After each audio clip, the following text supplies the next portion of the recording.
Back here in Tucson, a grant is helping bring perpetrators to justice.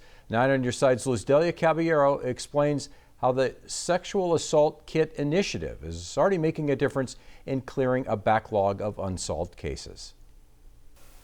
The Sexual Assault Kit initiative, known as the SAKI grant, is not only taking sexual assault cases off the shelves, it's also helping survivors get one step closer to justice. Hundreds of reports, piled up paperwork, sexual assault cases left on the shelves. That is, until 2016, when the Tucson Police Department's crime lab received the District Attorney of New York grant known as the Danny Grant. This gave them a little over $1 million to test 1,200 rape kits, each kit costing $645. Initially, we had a backlog of over 1,900 kits. And so when we started doing our analysis of that resulted in just over 900 in which there was a DNA profile that was developed. And these profiles were eligible to enter into CODIS, which is known as the Combined DNA Index System.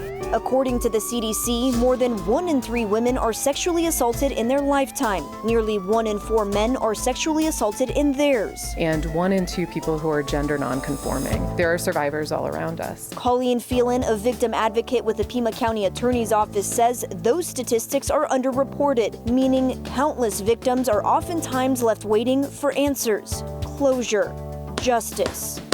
Thankfully, the Danny Grant funding has allowed TPD to wipe out its backlog and solve one of their biggest sexual assault cases, that of Nathan Loby, a child actor imposter. Pretty early in that process, Nathan Loby's DNA showed up in 3 cases here in Tucson Police and an additional case back east. A background investigation into him showed there were over 40 women here in southern Arizona that had been either sexually assaulted or harassed or threatened by him for the course of multiple years. In 2019, a Pima County jury convicted Loby of 12 counts of sexual assault and 10 additional charges that included kidnapping.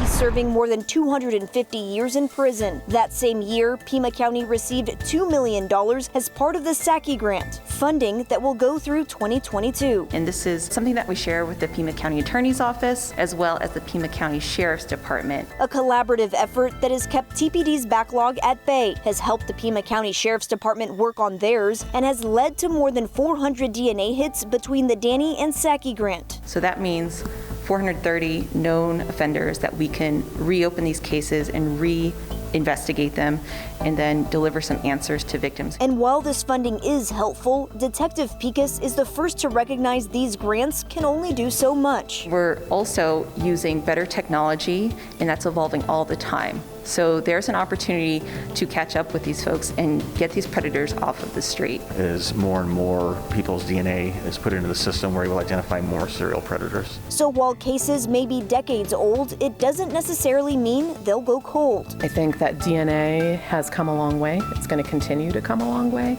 And they want survivors to know they're not alone. Closure comes in a lot of ways, but one way it doesn't come is by not asking. It's important that people know those resources are available, whether you were sexually assaulted yesterday, 5 years ago, 10 years ago, or 50 years ago. Investigators and those in criminal justice have a message for perpetrators. I'm sorry that it took so long, but I am grateful now that we are at least able to reinvestigate these old cases and finally make an arrest. This is an opportunity for us to hold people accountable for the things that they've done and deliver justice. I would ask for everybody to stand with survivors and fight for them.